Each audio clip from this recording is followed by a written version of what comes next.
Bienvenue. Aujourd'hui, on va voir une étude de cas d'un projet spécifique de contrôle des EVE, donc espèces végétales exotiques envahissantes. Je vais vous présenter un projet qui est toujours en cours. On est à l'an 2 de ce projet-là. C'est un projet de contrôle du nerf brun au Centre écologique Fernand-Séguin à Châteauguay. Je vais commencer par vous présenter le secteur pour vous mettre un peu en contexte. Ensuite, on va voir pourquoi on a décidé d'intervenir là-bas, comment intervenir, les premiers résultats du projet, donc de l'an 1 du projet en 2019, et on va terminer en voyant comment on peut mettre en place un projet de contrôle des AVE, donc en collaboration entre un organisme et une municipalité. Puis tout au long de la présentation, je vais essayer de rendre ça global pour que vous puissiez transposer ça dans des projets dans vos municipalités, dans vos parcs et espaces verts. Puis je vais donner des détails précis de l'étude de cas au Centre écologique Fernand-Séguin. Donc, pour commencer, je vais vous présenter un peu le secteur. Le Centre écologique Fernand-Séguin, c'est un parc naturel au sein du corridor vert Châteauguay-Léry, et plus précisément à Châteauguay. Le centre écologique est au sein d'une forêt de 65 hectares, puis on y retrouve une diversité de communautés végétales et d'habitats. Donc, il y a des milieux humides, des friches ouvertes et des secteurs boisés. Et le centre écologique abrite aussi plusieurs espèces floristiques et fauniques rares ou à statut. Donc, on y retrouve par exemple l'aubépine ergot de coque, qui est un arbre, un arbuste, qui est assez rare, et le renard gris, qui est une espèce faunique que vous pouvez voir à l'écran, pour laquelle on n'a pas beaucoup d'informations au Québec. Elle est assez rare au Québec et elle a été répertoriée au Centre écologique l'an dernier. Donc, on est très content de ça. Puis au-delà de ça, il y a aussi une belle diversité floristique, beaucoup de belles fleurs printanières, plusieurs espèces qui sont soit à statut au niveau provincial ou fédéral, donc en péril, ou qui sont susceptibles d'être désignées menacées ou vulnérables. Donc c'est vraiment un site d'une belle valeur écologique. Puis le parc en tant que tel, c'est le Centre écologique Fernand-Séguin, c'est un parc qui fait partie du réseau des parcs de la ville de Châteauguay. Donc c'est la ville qui est propriétaire de la plus grande partie du parc. Mais il est géré par un organisme local, Héritage Saint-Bernard. Donc, c'est Héritage Saint-Bernard qui gère le réseau de sentiers, le pavillon d'accueil et les activités sur le site. Nature Action Québec, son rôle au Centre écologique Fernand-Séguin, c'est qu'on a le mandat de faire le suivi de l'intégrité écologique. Donc, plusieurs fois par année, on va visiter les différents secteurs du parc pour voir l'évolution des menaces environnementales, puis qu'est-ce qu'on peut faire pour maintenir une bonne intégrité du milieu. Donc, déjà en partant, on peut voir que dans ce cas-ci, on a des belles opportunités de collaboration parce qu'on a un site dont la ville est propriétaire, on a un organisme local, très local, qui est impliqué, et on a aussi Nature Action Québec qui a cette expertise-là en contrôle des plantes envahissantes. Donc, on a un beau potentiel pour faire un projet collaboratif. Vous pouvez voir une partie du réseau de sentiers dans les photos à l'écran.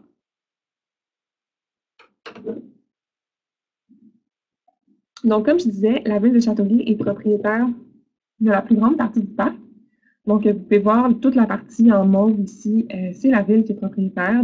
Le pavillon d'accueil du parc est ici, à l'endroit où tous les sentiers se rencontrent. Vous pouvez voir les différents sentiers ici. Ce sont des sentiers pédestres, des sentiers de raquettes, des sentiers de ski de fond. Et on a des propriétés en rouge, vert et en jaune qui sont des copropriétés de Nature Action Québec et de la ville. Donc, Nature Action Québec est aussi propriétaire dans le secteur. C'est entre autres pour ça qu'on a le mandat de faire l'intégrité écologique du milieu dans son ensemble. Donc, pour vous donner une idée, ici, on voit sur la petite carte où on se situe. Puis, je vous invite à porter une attention particulière au secteur ici, un peu plus vert. Tout petit ici, c'est un étang artificiel, puis ça va être le point central de notre projet. Donc, c'est là que ça se passe. Donc, pourquoi on a décidé d'intervenir au Centre écologique Fernand-Séguin? Bien, tout d'abord, à cause de la menace qui était présente, le nerf brun. Donc, vous avez pu voir dans les premiers webinaires, ceux et celles qui étaient présents, que le nerf brun est une des espèces végétales exotiques envahissantes principales au Québec, dans le sud du Québec. Donc, le nerf brun est très présent au Centre écologique Fernand-Séguin et ça pose un problème parce que, comme on a vu, il y a une grande capacité d'envahissement et une modification rapide du couvert végétal quand le nerf brun est là. Puis, le nerf brun est envahissant parce qu'il produit une quantité importante de fruits. Ces fruits-là ont un haut taux d'implantation. Donc, un arbuste peut produire des milliers de fruits. Ces fruits-là ont plusieurs graines Et une fois au sol, ces graines ont un très haut taux de germination, puis peuvent aussi rester là plusieurs années avant de germer. Donc, on a une banque de semences qui se crée dans le sol, en plus d'avoir un couvert de semis très dense. C'est pour ça que le nophrant est très compétitif et même envahissant, donc est nuit à la flore végétale indigène et aux habitats en place. Au-delà de ça, il faut, oui, le nophrant est une menace, mais si on commençait à faire du contrôle dans tous les endroits où il y a des espèces végétales envahissantes, on n'arriverait pas au bout de long terme. Donc, il faut choisir les secteurs en fonction de leur valeur écologique ou d'un élément particulier aussi. Et ici, au centre écologique, on a choisi d'agir parce qu'on a des occurrences importantes de deux espèces d'aubépines qui sont rares. On a l'aubépine ergocoque, dont je vous parlais un peu plus tôt, et l'aubépine suborbiculaire. Ce sont deux espèces assez rares, et particulièrement l'aubépine ergocoque. Il y a des botanistes au Québec qui croient que sa distribution se limite vraiment au corridor vers le Châteauguay-Léry, puis jusqu'à Maple Grove, mais vraiment très près de Châteauguay. Et c'est une espèce rare, et cette espèce-là est en processus d'être désignée menacée par le gouvernement. Donc, bientôt, elle aura un statut de protection. Et les deux aubépines qu'on vise pour le projet protégé sont susceptibles d'être désignées menacées ou vulnérables en ce moment. Donc, on a ces occurrences importantes de deux espèces avec lesquelles le nerf-brun fait directement compétition parce qu'on retrouve le nerf-brun dans des zones où les aubépines sont présentes. Ensuite, comme je vous ai dit plus tôt, on a un étang artificiel au centre du centre écologique Fernand-Séguin, et cet étang-là, c'est un site d'intérêt pour la faune. Donc, c'est un site qui est particulièrement prisé par les oiseaux, comme on a pu le constater dans notre action, dans nos visites de suivi, puis Héritage Saint-Bernard aussi l'a constaté. Puis les oiseaux se nourrissent, il y a plusieurs espèces d'oiseaux qui se nourrissent des fruits du nerf-brun. Donc, les oiseaux sont un vecteur de dispersion de l'espèce végétale exotique envahissante. Ils se nourrissent des fruits et vont répandre les semences un peu plus loin. Donc, c'est aussi intéressant d'agir pour s'attaquer à cet enjeu-là au niveau de la faune. Bon, maintenant qu'on a décidé qu'on voulait intervenir dans un milieu, il faut savoir comment intervenir. Donc, cette section-là, je l'ai divisée en 6 sous-sections. D'abord, comment identifier et bien connaître l'ennemi, dans ce cas-ci, le nerf-brun. Ensuite, la cartographie et la caractérisation. Comment définir des objectifs réalistes. Utiliser une méthode de lutte appropriée. Bien se protéger sur le terrain. Et finalement, un point très important, les suivis à faire suite au contrôle.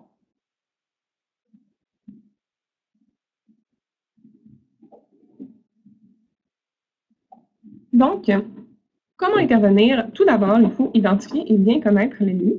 Donc, peut-être qu'il y a certains d'entre vous qui avaient participé au premier webinaire qui faisait vraiment une introduction sur les espèces végétales exotiques envahissantes et qui a aidé pour l'identification. Mais il y a plusieurs autres outils qui existent pour bien connaître les plantes exotiques envahissantes. Il y a un livre principalement qui est très utile au Québec, le livre 50 plantes envahissantes de Claude Lavoie, dans lequel on a vraiment répertorié la plupart des plantes envahissantes problématiques au Québec. Il y a même des informations sur les méthodes de lutte, sur l'écologie des espèces et tout ça, donc c'est vraiment un bon guide.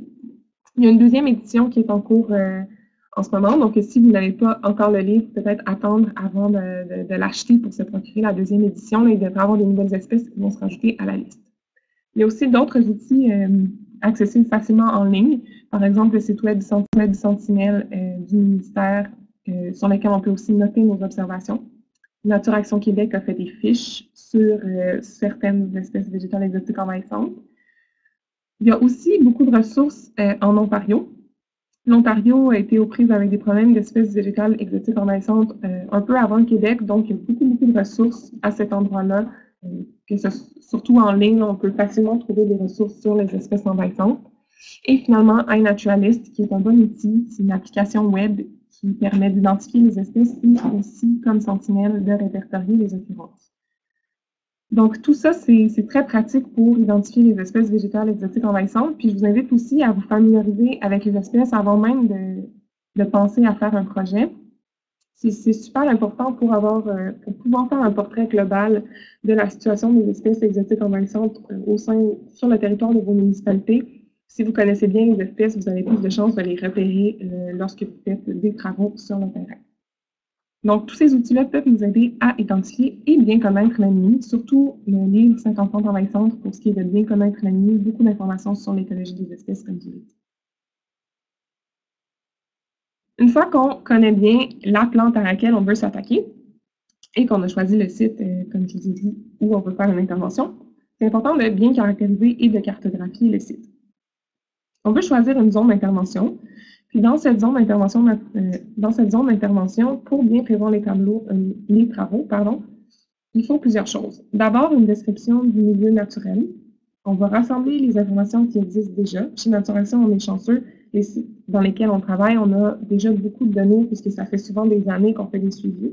Donc, dans ce cas-ci, c'est ce qui est arrivé. On a rassemblé les données qu'on avait déjà sur le site, les données de plantes envahissantes, les données générales sur les habitats, sur les peuplements forestiers.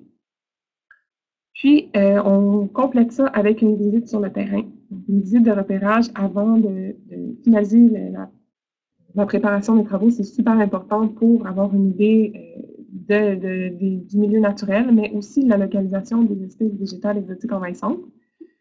Donc, c'est important de localiser les EVE et, bien sûr, de localiser aussi tout autre milieu sensible. Donc, si on a des espèces qui sont fragiles, sensibles au piétinement, des espèces fragiles, des milieux humides, on veut aussi les caractériser pour pouvoir éviter ces secteurs-là lors des travaux ou du moins être prudent. Pour ce qui est de la localisation des EVE, chez NAC, on utilise un GPS, puis c'est ce qu'on recommande, surtout pour les gros semenciers. Donc, chaque individu de VEE pourrait être géoréférencé si on a une basse densité. Si la densité est très importante, c'est inutile d'identifier chaque individu individuellement. On recommande alors de faire un périmètre, de délimiter un périmètre ou plusieurs petits périmètres pour des bosquets, par exemple, de plantes. Donc, les géoréférencer avec un GPS et également de les identifier sur le terrain avec du ruban forestier fluorescent pour faciliter les travaux terrain. Dans la caractérisation, on veut aussi choisir justement la zone d'intervention globale, puis on peut délimiter celle-ci à l'aide de rubans aussi pour faciliter le travail des équipes terrain.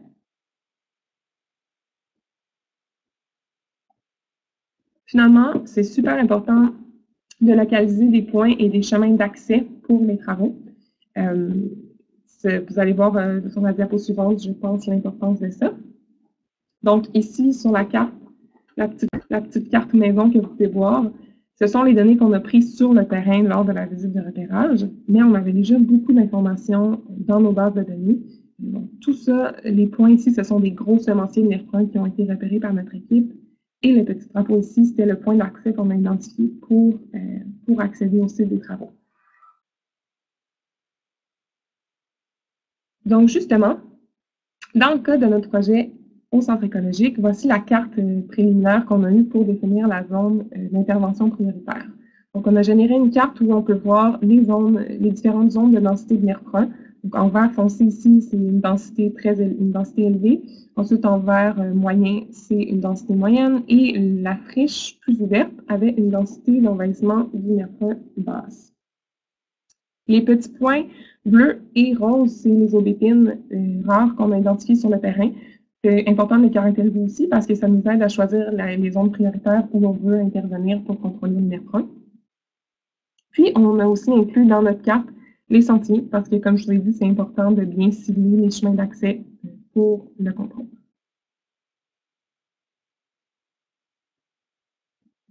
Donc, plus précisément, dans le cas de notre projet, un exemple des informations qu'on voudrait aller chercher, l'exemple de notre projet. Donc, la caractérisation du périmètre de VEE, on est allé prendre des coordonnées géographiques, une superficie totale de la zone d'intervention visée de 6 hectares. Si je reviens sur la carte précédente, 6 hectares, ça correspond à la zone de faible densité, donc la zone qui est plus pâle. Puis, on a choisi cette zone-là comme limite de la zone d'intervention parce qu'il est recommandé par les experts de commencer par les zones de faible densité. Et ensuite, une fois qu'on a contrôlé les espèces végétales exotiques envahissantes dans les zones de faible densité, on peut commencer à s'attaquer aux zones plus importantes, mais c'est important de contrôler ce qui est contrôlable en premier. Donc, 6 hectares, c'est la superficie totale de la zone qu'on a visée. C'est important aussi d'identifier toutes les espèces exotiques envahissantes présentes dans le milieu. Ici, on a du NIRPRUN bourdaine et du NIRPRUN cathartique. Ce sont deux espèces de NIRPRUN exotiques envahissantes. Le type de milieu, friche et boisé. Dans le cas du projet, on avait aussi une caractérisation à part où le milieu a été caractérisé plus précisément, donc la liste d'espèces présentes et le niveau de recouvrement de la canopée, tout ça, ça a été caractérisé. Le pourcentage de recouvrement, ici, on parle juste du NERPRUN, donc on a estimé 1 à 5 de recouvrement du NERPRUN dans la zone d'intervention. Puis le stade de développement du NERPRUN, on a évalué que c'était une vieille population de NERPRUN bien installée dans le milieu, mais contrôlable dans la zone d'intervention, qui est de basse densité. On a la présence de semis et de semenciers dont la taille varie entre 1 et 4 mètres de hauteur. Déjà, on a des semenciers à partir de 1 mètre de hauteur, donc c'est des petits arbustes, mais qui portent déjà des fruits. Et l'estimation des pourcentages, donc on évalue 50% de semis, 40% de baules et 10% d'arbustes. Mais un des cas particuliers au centre écologique, c'est qu'on a une quand même vieille population, donc on a plusieurs arbustes qui ont un diamètre de plus de 8 cm. C'est quand même assez gros pour un arbre. Une fois qu'on a caractérisé le site, ça nous permet d'identifier les objectifs réalistes pour démarrer notre projet. Donc, c'est très important d'identifier les objectifs réalistes parce que, comme je l'ai dit plus tôt, si on désire s'attaquer à l'ensemble du NERPRUN et vraiment éradiquer le NERPRUN, ça ne serait pas réaliste dans ce cas-ci. Et dans plusieurs cas, c'est pas réaliste. J'espère que je souhaite d'avoir des projets où la population est très jeune et on peut éradiquer le NERPRUN en entier, mais souvent, il faut faire du contrôle et il faut choisir. Donc, identifier les objectifs réalistes. Parmi les aspects à considérer pour identifier ces objectifs, il y a l'aspect humain qui est non négligeable. Donc, pour avoir des objectifs réalistes, il faut bien estimer les efforts réalisables par les équipes terrain. Pour faire ça, on garde en tête que le contrôle de VE est souvent très demandant physiquement. Ici, on parle quand même d'arracher des arbustes, donc c'est très demandant. Il faut bien estimer les horaires des équipes terrain en gardant en tête les périodes clés du projet et les périodes achalandées pour l'équipe. Dans notre cas chez NAP, l'an dernier et cette année, on a beaucoup de projets de contrôle des espèces végétales exotiques envahissantes en cours. Et souvent, ces projets-là ont les mêmes périodes clés.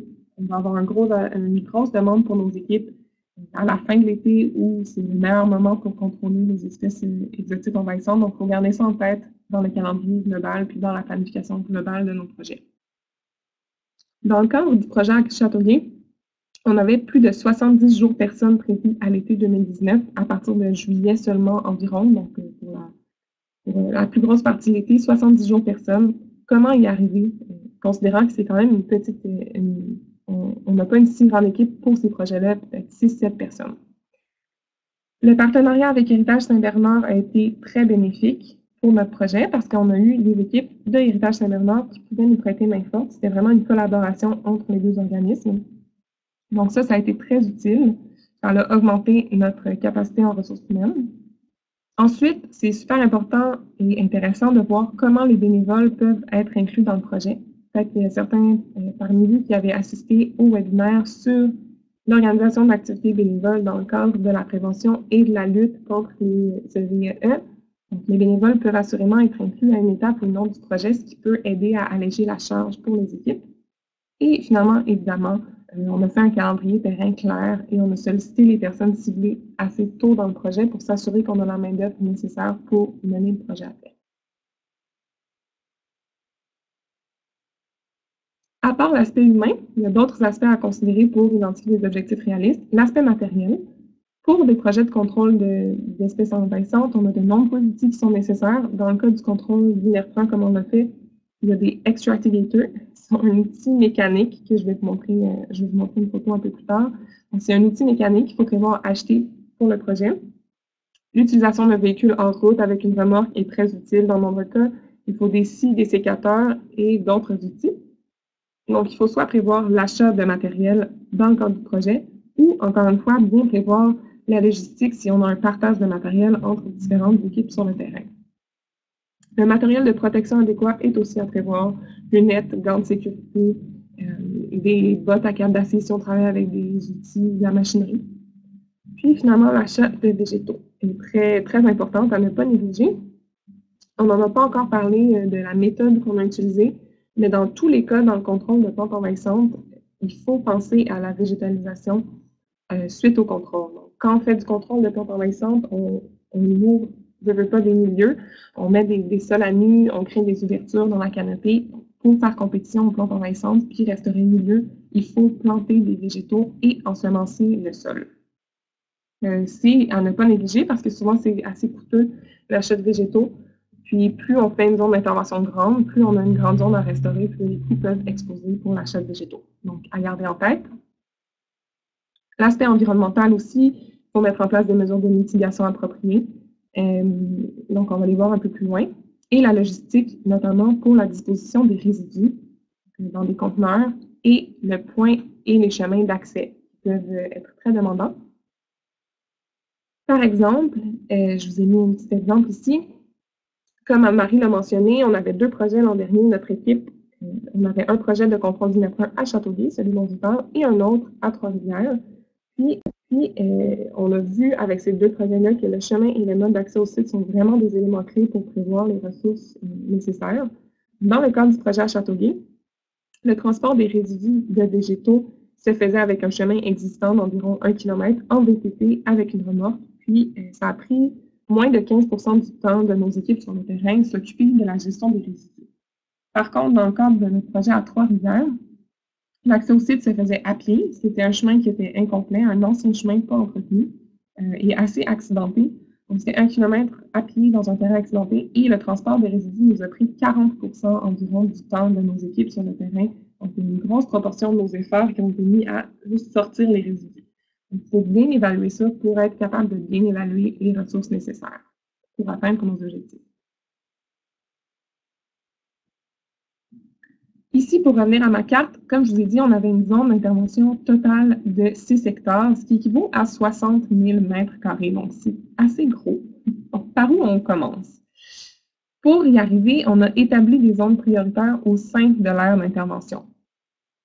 Nous, on a désigné l'étang comme point de départ pour 2 raisons. Premièrement, à cause de son rôle écologique, comme je vous ai mentionné au début, l'étang attire beaucoup d'oiseaux et les oiseaux dispersent les néphrins. Donc, on va commencer à s'attaquer à la banque de semences autour de l'étang pour freiner ça, freiner cette dispersion-là.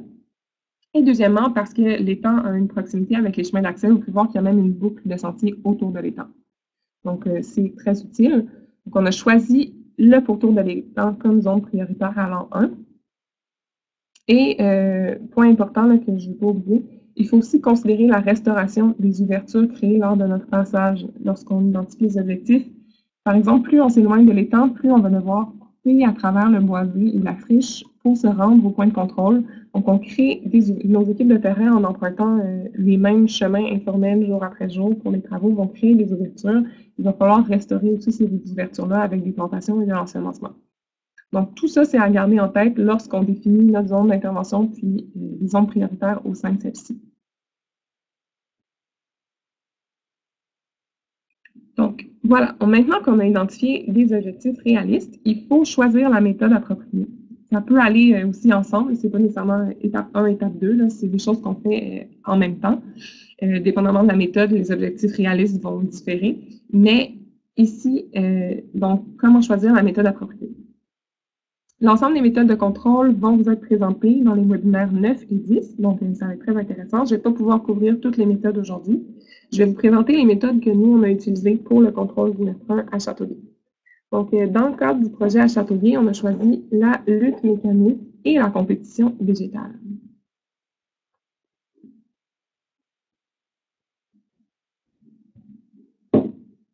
Donc, la lutte mécanique, lutte mécanique, c'est parce qu'on veut retirer vraiment les néphrins, les envahissantes du site. Donc, on ne fait pas d'utilisation de pesticides sur nos propriétés, notre action ou quoi que ce soit. On veut vraiment sortir mécaniquement les plantes.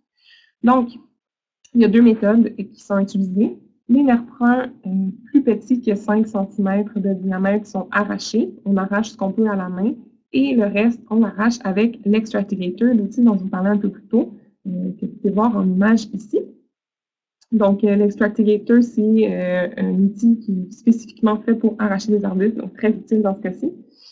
Les arbustes qui sont trop gros pour être arrachés, on les coupe. Ici, vous pouvez voir un exemple d'un néphrine particulièrement gros. Celui-ci, c'est pas à notre projet à Châteauguay, mais bien au boisé du Tremblay, mais vous pouvez voir que ça peut atteindre des tailles assez impressionnantes. Donc, ce néphrine a été coupé. Et suite à la coupe, tous les nèfrins doivent être encapsulés. L'encapsulation, c'est l'effet de recouvrir le nèfrin d'un sac en plastique résistant et opaque qui va bloquer la lumière pour tuer l'arbuste finalement. Parce que sans l'encapsulation, les nèfrins coupés vont retiger énormément. Donc, on a ici coupe, encapsulation, arrachage, et dans tous les cas, les résidus avec un potentiel de réinvasion doivent être enfouis, donc doivent être envoyés au site d'enfouissement. Les résidus avec les potentiels de réinvasion, on parle de branches qui portent des fruits, puisque les fruits vont faire de nouveaux nèfrins, mais on parle aussi de nèfrins arrachés dont les racines sont arrachées, donc en bon état. Tout ça doit être envoyé à l'enfouissement, donc sorti du site d'intervention. Suite au contrôle, ensuite à l'arrachage et à la coupe, comme je vous ai dit, il faut aussi prévoir la compétition végétale. Il faut remplacer, donc il faut remplir ces espaces ouverts qu'on a créés. Donc, il faut prévoir la plantation d'arbres et d'arbustes et ensemencer avec des herbacées à croissance rapide pour couvrir le sol et faire compétition aux semis-nèfrins qui vont apparaître en très grand nombre. Donc, la compétition végétale est incontournable afin de ralentir la propagation du nèfrin et aussi restaurer le milieu où on a créé des ouvertures. À Châteauguay, en général, comment choisir des végétaux pour vos projets? Comment choisir les végétaux pour restaurer le milieu et combler les brèches? On choisit des végétaux indigènes. On ne veut pas répéter la mauvaise expérience d'introduire des espèces exotiques qui pourraient être envahissantes et on veut favoriser la flore indigène. Donc, on va planter des végétaux indigènes. Et parmi les végétaux indigènes au Québec, on essaie de choisir des essences qui sont déjà présentes dans le milieu naturel. C'est ici que notre caractérisation du milieu global peut être très utile pour nous aider à choisir les végétaux qu'on veut planter. Et parmi ces espèces-là, on peut vouloir choisir des essences qui ont une bonne compétitivité, donc qui ont une croissance rapide, et qui répondent aux besoins particuliers du projet. Dans le cadre du projet à Châteauguay, on a planté 300 végétaux dans les zones de contrôle du nèfrin en 2019, et les essences ont été choisies pour respecter, premièrement, la composition du milieu naturel déjà présent dans le centre écologique, mais aussi pour répondre aux besoins alimentaires des oiseaux en remplacement du nèfrin. Puisqu'on a commencé près de l'étang, puis qu'on enlève des nèfrins pour empêcher les oiseaux de manger les trous ou de les disperser, on veut donner une source de nourriture alternative aux oiseaux. Donc, on a choisi des arbustes fruitiers, le cornus stolonifère, sureau rouge, biorne, amélanchier et sorbier. Ce sont les essences qu'on a plantées.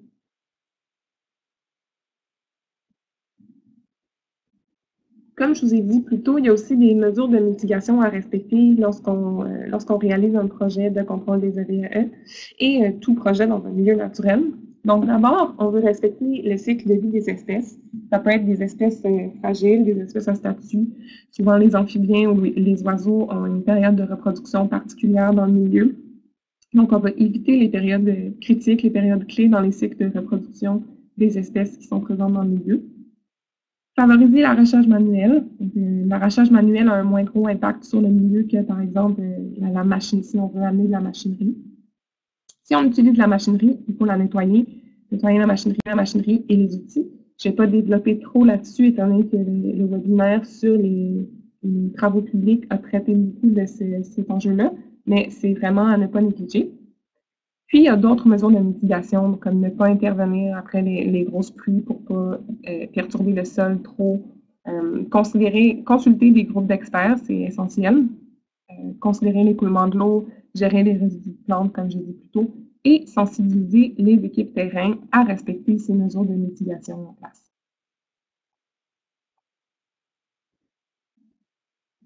Bien se protéger. Donc, c'est super important dans toute intervention terrain de s'assurer que nos équipes terrain sont bien protégées. En milieu naturel, en tout temps, il faut faire attention à l'herbe à puce et aux tiques. Au Québec, aussi dans le sud du Québec, ça revient souvent.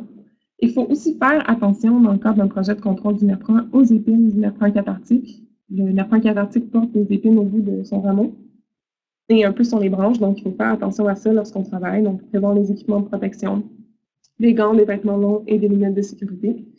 Avoir toujours une trousse de premiers soins. Et finalement, au centre écologique, comme je vous ai dit plus tôt, c'était un projet qui avait pour but de protéger les populations d'aubépines.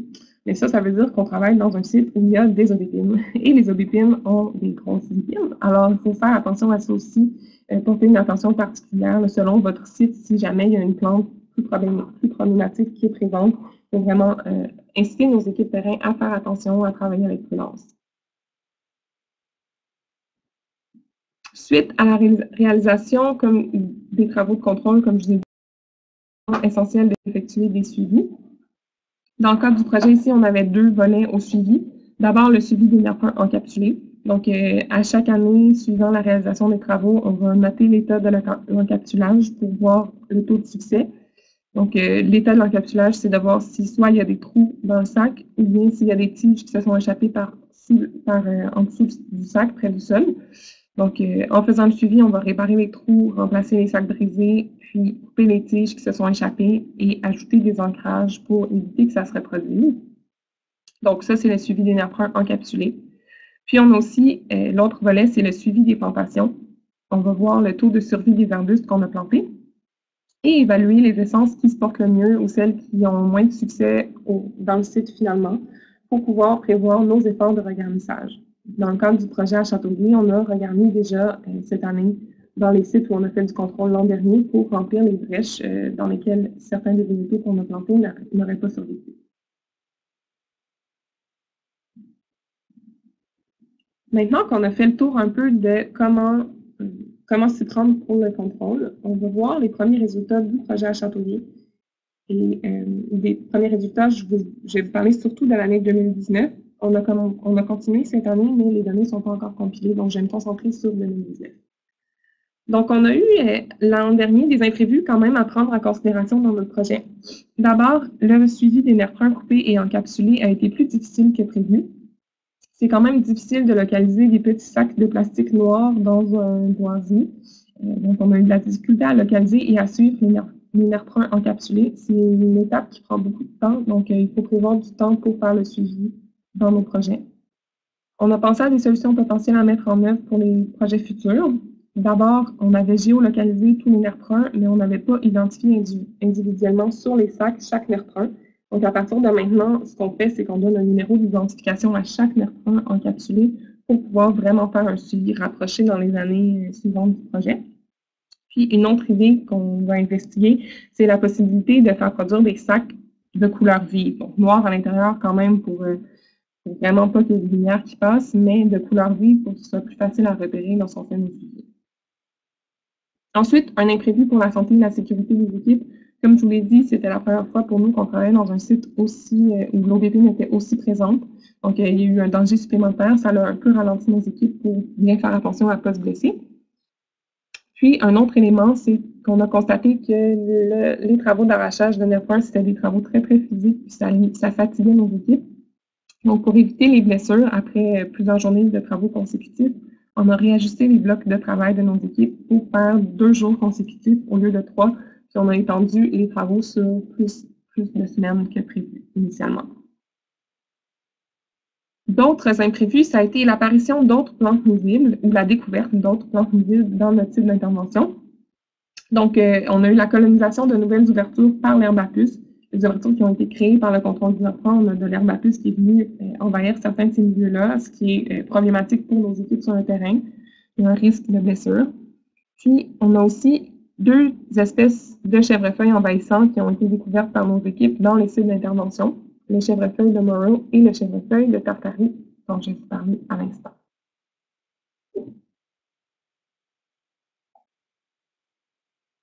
Les chèvrefeuilles de Morrow et de Tartarie, ce sont des chèvrefeuilles exotiques importées d'Asie et qui ont un caractère envahissant. Ils ne sont pas encore officiellement considérés comme des espèces végétales exotiques envahissantes au Québec. Je dis officiellement entre guillemets parce qu'on n'a pas vraiment de liste officielle de VEE. Par contre, elles sont considérées comme des VEE en Ontario, puis l'Ontario a élaboré un guide de bonnes pratiques et de contrôle spécifique à ces espèces. Et dans ce guide-là, on a trouvé que l'espèce que les méthodes de contrôle pour ces espèces-là étaient similaires au NERP1. Donc, à l'an 2 du projet, on a inclus le chèvrefeuille dans notre projet. Puis cet été, nos équipes, en plus de faire le contrôle du NERP1, ont fait le contrôle du chèvrefeuille sur le site.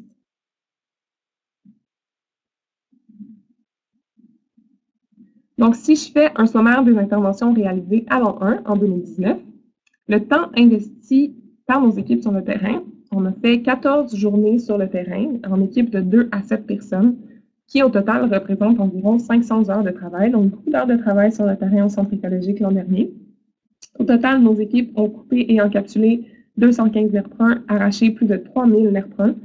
Et, ah oui, c'est vrai, on avait commencé déjà lors de nos dernières visites l'an dernier à s'attaquer aux chèvrefeuilles. Et on a coupé 45 chèvrefeuilles et arraché 100 chèvrefeuilles. Puis, la superficie d'intervention qu'on a couverte l'an dernier, c'est environ 6000 mètres carrés. Donc, vous pouvez voir que c'est quand même une petite fraction de notre 60 000 mètres carrés total. Donc, on a continué cette année en élargissant la zone d'intervention. Puis, la compétition végétale, dans le cadre du projet, comme je vous ai dit, on a planté 300 végétaux et on a aussi semé 300 kg de semences sur le site. Voici la carte du sommaire des interventions réalisées. Donc, ça, c'est important à faire pour vraiment suivre la progression de notre projet puis bien évaluer les activités allant d'eux. Donc, on a géoréférencé tous les nerfs bruns coupés et encapsulés, tous les chèvrefeuilles coupés. Puis, on a aussi indiqué la zone complète dans laquelle on a fait le contrôle de tous les individus présents. Donc, dans ces zones-là, tous les semis ont été arrachés. Voilà, donc ça, c'est ce qu'on a réalisé jusqu'à maintenant. Les prochaines interventions, comme je vous ai dit, ont déjà été réalisées en partie cette année. On a élargi la zone d'intervention, puis on va continuer à l'élargir dans les prochaines semaines. On a choisi d'élargir en s'éloignant de l'étang dans le reste de la friche. On voulait rester dans une zone d'intervention qui était à faible densité pour pouvoir couvrir assez large et vraiment sécuriser ce secteur-là. Puis, au sein de la friche, on a priorisé les occurrences d'aubépines. Donc, si je vous ramenais à la carte du début, vous verriez que plus au sud-ouest de l'étang, c'est là que la plupart des aubépines se trouvaient. Donc, c'est par là qu'on a commencé pour élargir. Pour ce qui est des suivis, on a commencé le suivi des nerfs bruns et des chèvrefeuilles qui ont été coupés. Le suivi des plantations a été fait et le regarnissage aussi a déjà été fait une première fois. Puis, on a aussi à venir des volets complémentaires au contrôle de VEE qui sont des volets qui ne sont pas obligatoires, mais qui sont super intéressants et que la ville de Châteauguay tenait à inclure dans le projet. Donc, on a la confection et l'installation de panneaux d'interprétation sur les espèces envahissantes et les nerfs bruns au centre écologique qui vont être faits, ce panneau-là va être fait dans les prochains mois. Et puis, on a aussi un projet pilote de semencier d'aubépines. Donc, on a tenté on récolte des fruits et de les semer pour avoir une banque d'aubépines à réintroduire dans le milieu. Ce projet-là est un projet en cours. Donc, le dernier volet de la présentation, c'est la mise en place d'un projet avec une ville ou une municipalité. Nature Action Québec collabore avec beaucoup de municipalités et a mené plusieurs projets de lutte contre les espèces envahissantes depuis l'an dernier. Donc, on est super intéressé à travailler avec des municipalités. Dans le cas de la ville de Châteauguay, la ville a été très proactive, voulait absolument réaliser ce projet et a investi une somme importante. Puis, il y a aussi la Fondation de la Fonde. Donc, c'est possible d'aller chercher du financement pour compléter un montage financier, un budget pour faire un projet de lutte contre les espèces envahissantes. Donc, pour partir d'un projet de collaboration, on va discuter avec la ville et les organismes locaux de l'identification des besoins et des objectifs. Puis ensuite, on va faire l'étude d'avant-projet, donc aller sur le terrain pour voir, puis vraiment caractériser le milieu pour pouvoir monter un projet solide qu'on va pouvoir présenter aux bailleurs de fonds. Comme je vous ai dit, en ce moment, le bailleur de fonds principal pour les projets de lutte contre les espèces envahissantes au Québec, c'est la Fondation de la Faune du Québec qui a un programme spécifique pour lutter contre les plantes exotiques envahissantes. Donc, il y a quelques informations ici à l'écran sur le programme. Plus d'informations qui est disponible sur le site de la Fondation de la Faune du Québec. Donc, je vous invite à aller sur ce site web si vous voulez en savoir plus sur le programme. Ensuite, les étapes de l'élaboration d'un projet, comme je vous ai dit, on sera d'abord se rencontrer, parler au téléphone pour discuter du projet, voir qu'est-ce qu'on veut faire, c'est quoi les objectifs. Ensuite, la collecte de données sur le terrain, la réalisation de l'étude d'avant-projet. Et si on applique pour du financement, il faut rédiger la demande de financement et l'étude d'avant-projet qui va être soumise aux bailleurs de fonds. Donc, c'est à cette étape-là que Nature Action échange avec la ville, la municipalité, la MRC pour parler de la vision, de l'ampleur du projet. Tout au long de l'élaboration du projet, on va s'entendre sur les objectifs, l'échéancier et le budget. Et c'est à cette étape-là qu'il est vraiment important aussi de définir les contributions et les rôles des différents partenaires du projet pour qu'on arrive à nos objectifs. Faut dire aussi que ça nous aide beaucoup, c'est très aidant d'avoir des lettres d'appui de la ville pour déposer une demande de subvention. Donc, quand on sait que la ville est prête à investir une somme d'argent, c'est plus facile d'aller chercher la contrepartie. Donc, très intéressant de faire des projets en collaboration comme ça. Dans le cas de la ville de Châteauguay, une fois que la demande a été acceptée, on a visité le site avec les représentants de la ville, les élus municipaux, les partenaires, puis on a lancé le projet tous ensemble. Donc, on a fait un communiqué de presse qui a été diffusé, il y a eu un article dans les médias locaux, puis on a fait un arrachage symbolique pour démarrer le projet. Donc, il y a aussi des belles opportunités de visibilité quand on fait des projets en collaboration. Et il y a des échanges, bien sûr, tout au long du projet. On partage nos rapports annuels avec les villes avec lesquelles on collabore. Et voilà, donc des belles collaborations.